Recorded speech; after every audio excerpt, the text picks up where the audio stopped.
On en a besoin, en fait, tout le monde en parle. C'est une nécessité pour essayer de mettre en commun des connaissances qui sont assez disparates. On a plusieurs spécialistes et la situation, le problème se pose quand on a un problème complexe à résoudre. Un problème complexe à résoudre, ça nécessite la mise en commun de connaissances disparates.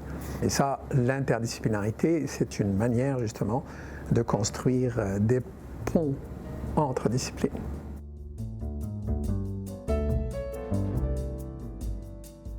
Ça part d'un projet.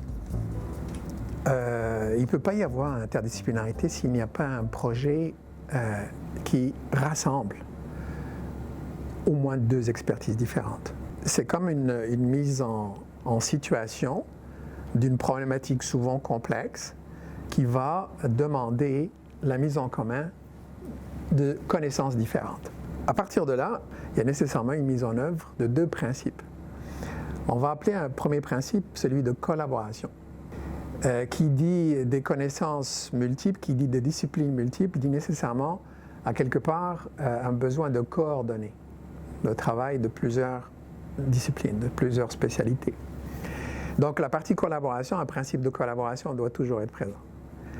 Mais ça ne suffirait pas, parce que juste collaborer, juste coordonner des activités, sans qu'il y ait nécessairement un cadre commun, ne permet pas d'aboutir à une véritable interdisciplinarité. Donc il nous faut, en plus du principe de collaboration, il nous faut un principe d'intégration. Alors l'intégration, concrètement, ça voudrait dire par exemple que je m'assure que ce qu'il y a dans la tête de ce professionnel est mis en commun et communiqué avec ce que l'autre professionnel a en tête. Donc c'est mise en commun des savoirs. Et donc, on aboutit à une véritable intégration des savoirs. Donc, principe d'intégration et un principe de collaboration.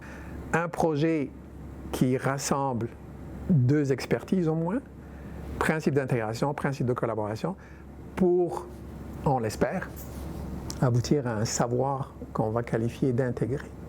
Alors, le savoir intégré, en bout de ligne, c'est le produit final, c'est le produit qu'on livre.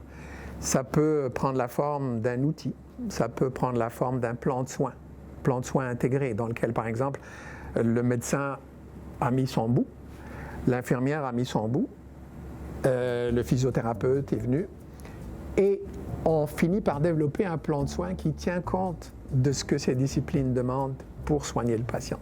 Plan de soins intégré, c'est un excellent exemple, en fait, de savoir intégré qui sort, qui émerge de la mise en commun de plusieurs disciplines.